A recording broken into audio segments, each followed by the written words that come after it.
So yeah, hey everybody, I just saw the Metroid Prime 4 Switch previews. What are Nintendo and Retro doing, man? What are they doing? Like, what is this? I thought this was supposed to be Metroid Prime 4. Why did they need a sidekick? A sidekick that won't shut up. Why do we need that in Metroid?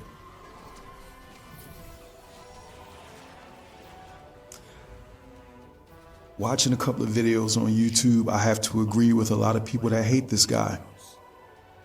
I gotta agree with them.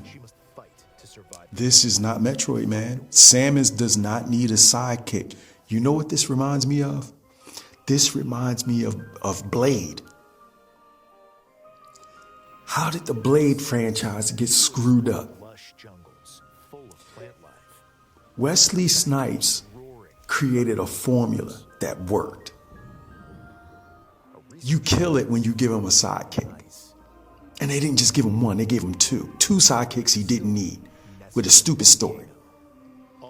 You're taking a film, a series that was serious in the first installment.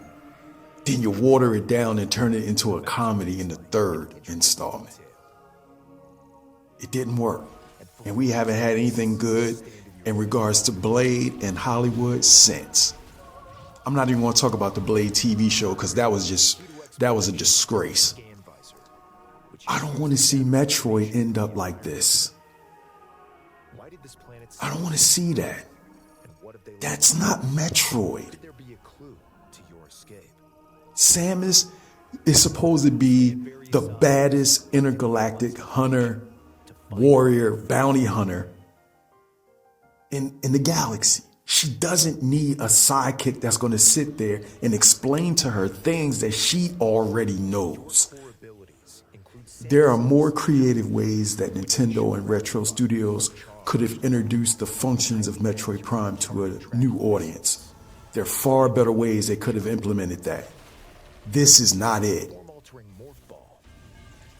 It also reminds me of Aliens. I went over to Arlo's channel on YouTube. He talked about it and brought up some great points. And I have to agree with a lot of what he said. This is a problem in Hollywood, or at least current Hollywood, because growing up watching great film, I don't remember this ever being a serious issue like that. But let me explain for those people who haven't seen Arlo's channel or know what's going on with Metroid Prime, why so many people are pissed. When you create a story, a drama, or anything that has atmosphere or emotion, like it could be situations that could potentially make an audience uncomfortable, like really serious issues or a really dangerous situation. What Hollywood is doing now is they'll throw some character in there that has to make light of everything. They have to joke about everything. They can't take anything seriously, and they absolutely will not shut up. And yes, you see that in a lot of Marvel films. You see that in a lot of comic book translations. It's become a staple in Hollywood. You can have the most serious film, the most serious story, the most serious circumstances, great atmosphere, like really gritty, really emotional. And then some clown comes into the scene and starts cracking jokes or saying stupid things or stating the obvious. That's what they did to Metroid. Now, there are exceptions to that rule in Hollywood. I mean, right now, as far as I'm concerned, it's pretty much a standard, and it kills a lot of potentially great scenes. But there's exceptions, and the first exception that came to mind when I started thinking about this was Aliens. And anybody who's ever seen Aliens will know exactly what I'm talking about. The first 30 minutes of that film, when you see Hudson was that guy. Didn't take anything serious. He was about to check out of the Corps. This was his last mission. He was cracking jokes, the funny guy, ha ha, he, not taking anything seriously. Bill Paxton played that role to the hilt. He was awesome. And the reason why his character is an exception to the rule is because when the shit hit the fan and the aliens came out, that dude wasn't joking no more. It got real serious real quick. That is the mark of great writing. Yes, his character was like that in the beginning, but the circumstances of the story, the situation, made him completely change. And where he was freaking out after their extraction failed and after they got trapped on the planet and then they found out that the nuclear reactors was going to go critical, when he died, and that's in his last scene, he got real brave real quick. And unfortunately, he did die, but he went out like a hero. That is great character development. I don't see that in what they did with Metroid Prime in this character, whose name I will not repeat. And I have to agree with a lot of other people, man. I was loving what I was seeing. The art direction, the performance.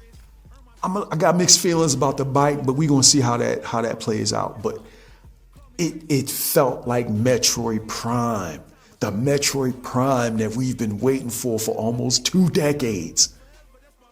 And then they did this. They did this.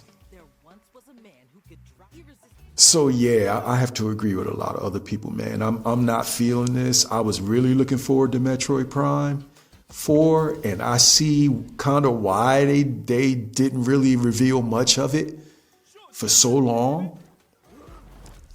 This is bad. Now, does that mean I'm not going to buy the game? No, I'm not saying that. I'm going to get Metroid Prime 4, but I will say I may not get it at launch. I may wait the 10 years for Nintendo to finally give it a really nice discount. I'll think about it. I'll think about waiting. I will. And if they release Metroid Prime 2 and Metroid Prime 3 remastered for Switch 2 in about the same time that Metroid Prime 4 comes out, oh yeah, that's I'm probably gonna wait. I'm probably not gonna get 4. I'm probably gonna just play the Metroid Prime trilogy again and not touch 4 until it gets a really good sale. What they did with that character, I'm not paying full price for that. I played Metroid Other M. I played through a large chunk of it as much as I could before I just gave up and said, I can't do this anymore. That was a big mistake, man. Letting Samus talk, letting her talk. And then she kept going on and on and on about the baby. Immature, acting like a spoiled brat. No, that was a big mistake. And they turned around and did it again. I don't believe it. Retro Studios and Nintendo did it again. See, we should have known this was coming. We should have known something bad was coming. Valve made us feel too good.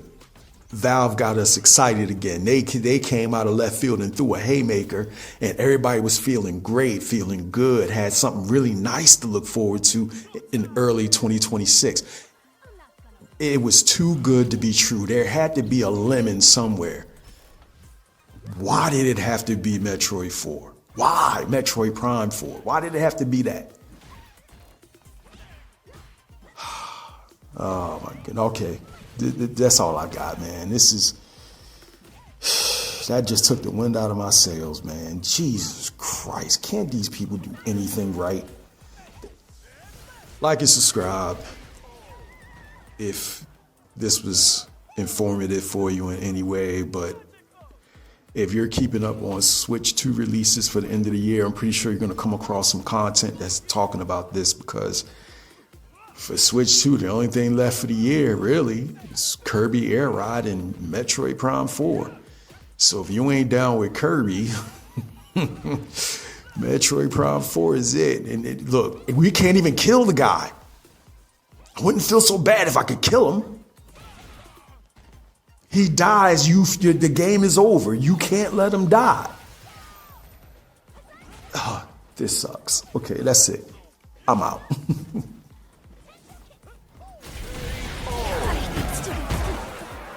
DJ